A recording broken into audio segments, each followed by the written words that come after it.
The Minister of Mineral Resources and Energy, Gwede Mantashe, will today officially open the inaugural two-day African Critical Minerals Summit. The summit brings together key stakeholders, industry experts, policymakers and investors to explore opportunities to foster collaboration and promote sustainable mining practices. For more on the story, let's bring in SABC News reporter Katlego Legodi.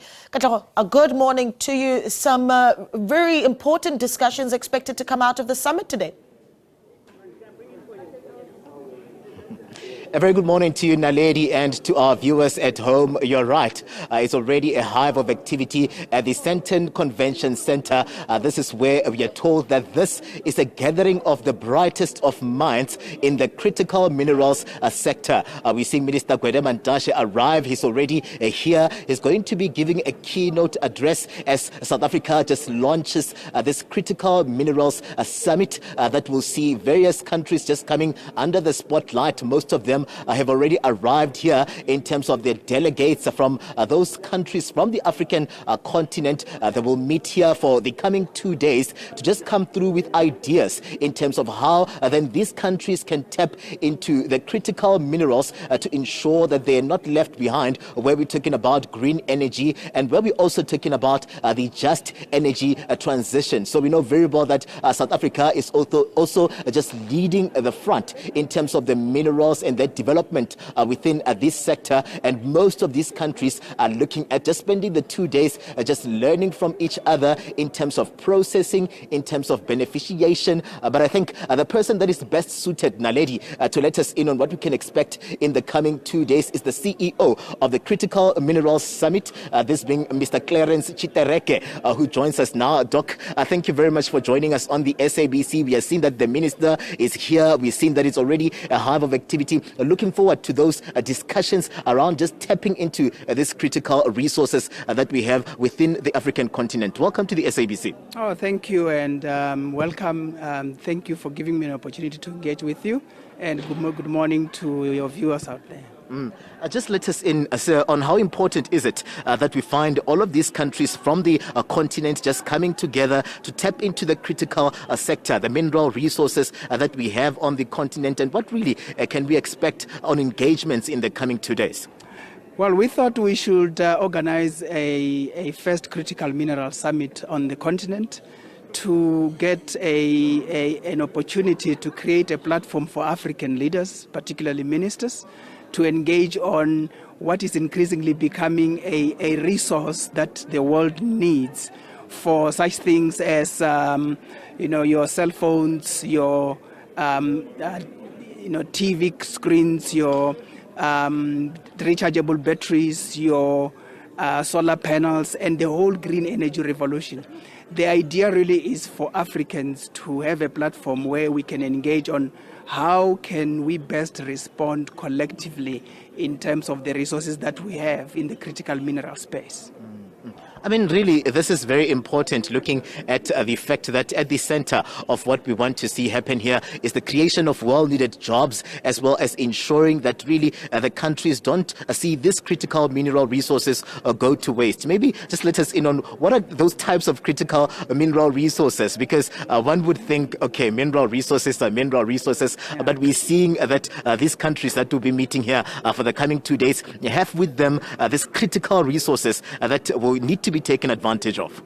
It's a whole inventory of minerals. I mean, if I were to take you back to the classroom and if you look at your periodic table, you'll see a lot of minerals in that table. But if I were to just give you the specific ones, you're talking about cobalt, you're talking about lithium, you're talking about copper, you're talking about manganese, you're talking about pretty much everything that you have in the periodic table, because each country is classifying critical minerals on the basis of how relevant that mineral is for their own national security, for their own industrial development, and for their own technology advancements as well.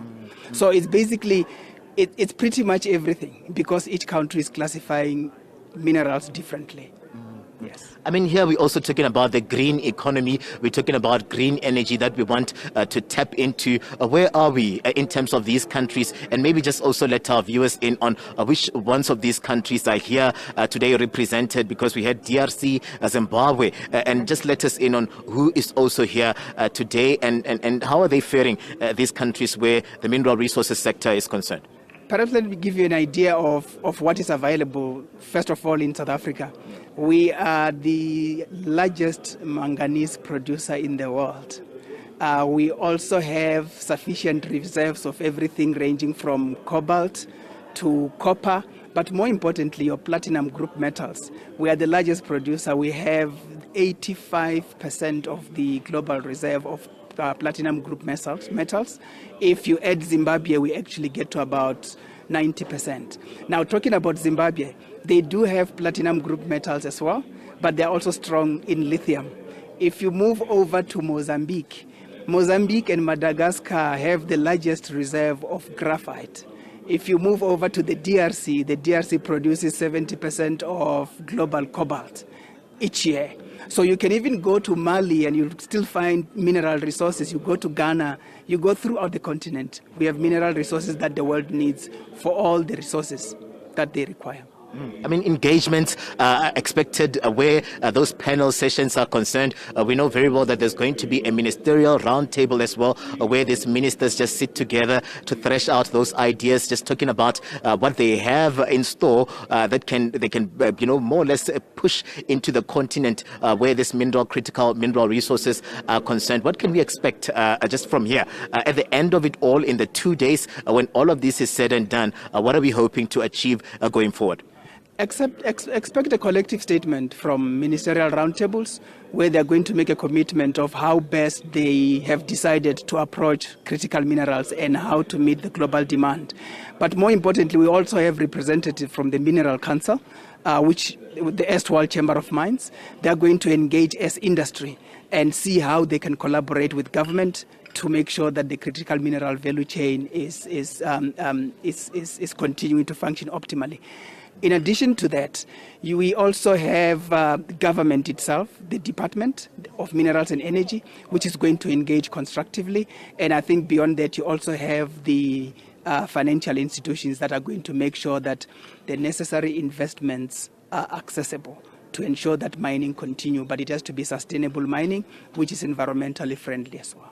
Yeah, no. So thank you very much and everything of the best. I mean, just before I let you go, we know very well that most of these countries just struggling with load shedding. Are we expecting that some of these talks and these efforts will just mitigate in ensuring energy security for the continent and for some of these countries tapping into the critical mineral resources?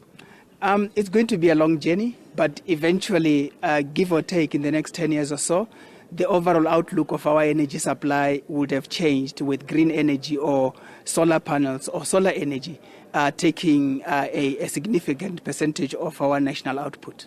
So thank you very much for your time. That is Dr. Clarence Tshitereke. He's coming through as the CEO of the Critical Mineral Resources Summit. They are hosting us here today. Minister Mantashe is here. We're expecting the Gauteng Premier Panyaza Lesufi to also give an opening anytime from now. We're seeing Phumzile Mlambo-Ngcuka, the former president, also here. She's going to be facilitating that ministerial roundtable. We're also seeing different ministers, role players within the energy and critical mineral resources space. Most of them here from the mining sector. They'll be talking about ideas, threshing ideas out. And as you heard the CEO there, he's looking forward to also just tapping into the private sector to ensure that it's all hands on deck and this critical mineral resources don't go to waste. Naledi?